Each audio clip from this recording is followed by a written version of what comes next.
Semua sangat berguna untuk kebutuhan manusia dan binatang.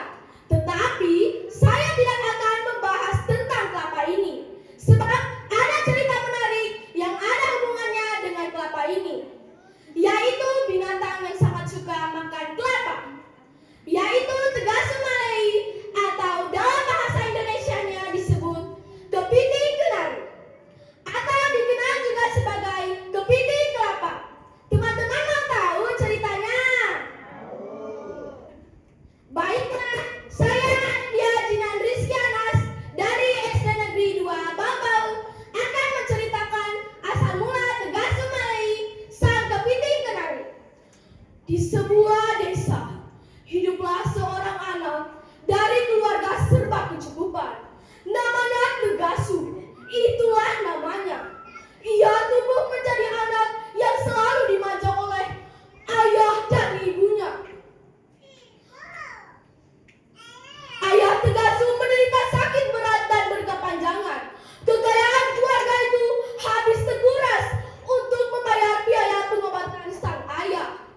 Keluarga itu pun jatuh miskin dan hanya bisa tinggal di sebuah gubuk kecil dan sepetak kebun singkong. Demi bertahan hidup, selera hidup Tegasu yang sejak kecil dimanja oleh ayah dan ibunya menjadikannya sebagai anak yang nakal, suka keliburan, dan berhari-hari ia tidak pulang ke rumah. Ia kerap memanjat kelapa tetangga tanpa izin, mencuri makanan warga di kebun, bahkan mengambil uang warga yang ia temui di jalan. Kelakuan Tegasu sungguh meresahkan seluruh warga, baik orang dewasa sampai anak-anak. Minta ampun kelakuan Tegasu itu. Suatu pagi Tegasu berjalan pulang ke rumah. Ia melihat dari kejauhan dua orang anak yang sedang berjualan. Tuli-tuli, tuli-tuli, tuli-tuli. Sahut menyahut, kedua anak itu melangkah sambil sesekali mengusap keringat yang menetes di wajah mereka. Tegasu menatap perutnya yang keroncongan, lalu memanggil kedua anak itu. Wahai tuli-tuli, sini! Dengan senyum mekar, kedua anak itu melangkah berhadap Tegasu, lalu meletakkan niru yang berisi jajanan mereka di tanah. Tegasu bertanya, kelapa ini ada, tuli-tuli ini ada kelapanya kah? Kedua anak itu saling bertatap lalu menggeleng. Aduh, tuli-tuli tidak pakai kelapa. Tapi kalau kakak mau yang ada kelapanya, adakah suami yang kita beri kelapa? Tuli-tuli dan kak suami ini enak. Kakak boleh mencoba cicipi. Baiklah, kalau begitu saya coba rasa ya. Tegasu dengan lahap menghabiskan tuli-tuli dan kak suami itu. Setelah kenyang dan puas, Tegasu hendak pulang. Tunggu dulu, kakak belum bayar. Apa? Bayar? Bukankah tadi kalian bilang saya boleh mencicipinya? Betul, kakak boleh mencicipinya. Tapi apa? Oh, kalian masih kecil, sudah pintar memeras orang ya. Pergi kalian. Tegasu mendorong, menendang, serta membanting nyiru sambil tertawa-tawa meninggalkan kedua anak itu. Sungguh malang kedua anak itu. Mereka hanya bisa menangis, meratapi nasib. Teman-teman sudah menyimak betapa nakalnya Tegasu. Nah, saya akan melanjutkan lanjutannya ketika Tegasu tiba di rumah. Teman-teman mau tahu lanjutannya? Baiklah, kalau begitu saya lanjutkan ya. Saat itu, langit tampak mendung. Tiba-tiba, wah! Ina! Ina! Kamu di mana? Cepat bikinkan saya makan. Saya lapar. Teriak Tegasu.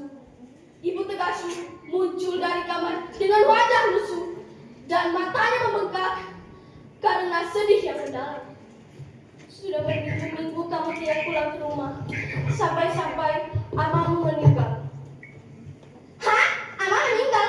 Bukankah itu bagus? Akhirnya Ina dan saya tidak perlu menghabiskan uang untuk biaya pengobatannya.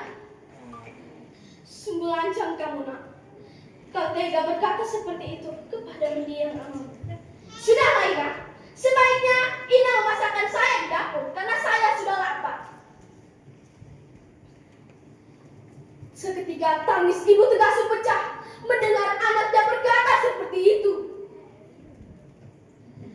Tidak ada makanan, Ina hanya memasak air di dapur. Baiklah, kalau begitu beri saya uang. Saya dengar Ina baru saja menjual cincin kemarin. Uang itu sudah Ina gunakan untuk membayar ganti rugi yang telah kau berbuat kepada warga, nak. Itu uang sisa sedikit hanya untuk membeli singkong. Melihat uang itu, Tegasu bergegas merampasnya. Ibu Tegasu berusaha memegang kaki Tegasu agar uang itu Tegasu tidak bawa. Tetapi Ibu Tegasu tidak kuat dan terjatuh. Ibu Tegasu berusaha berdiri, tapi ia tidak bisa. Ibu Tegasu hanya bisa menyadarkan bahunya di sebuah pohon jambu mente. Ibu Tegasu hanya bisa mengadah ke langit dan menangis terseduh-seduh. Ewaku, Tuhan pencipta alam, sudah capek saya menghadapi Tegasu. Sudah habis air susuku membesarkannya. Sudah berlinang air mata ini. Tiada henti. Remuk rasanya hati ini. Karena kelakuan anakku Tegasu. Maka saya pasrahkan kepadamu. Seketika guntur terus bergelegar. Awan-awan hitam berkumpul menebal. Sekali kilat mengakar di langit yang gelap. Sedangkan angin berhembus kencang, diikuti oleh hujan yang mulai menetes. Tegasu masih terus berlari. Ia kira ibunya masih terus mengejarnya. Tiba-tiba dia menabrak seorang kakek tua.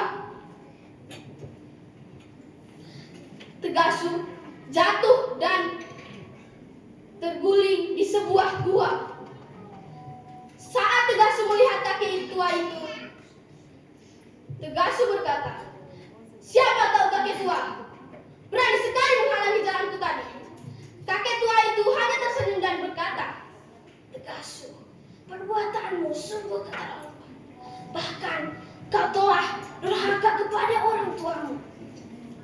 Atas sebagai ganjarannya semua itu, maka janganlah kau kepiting kenari dengan satu capit yang terjepit di batu. Kelak kau akan terbebas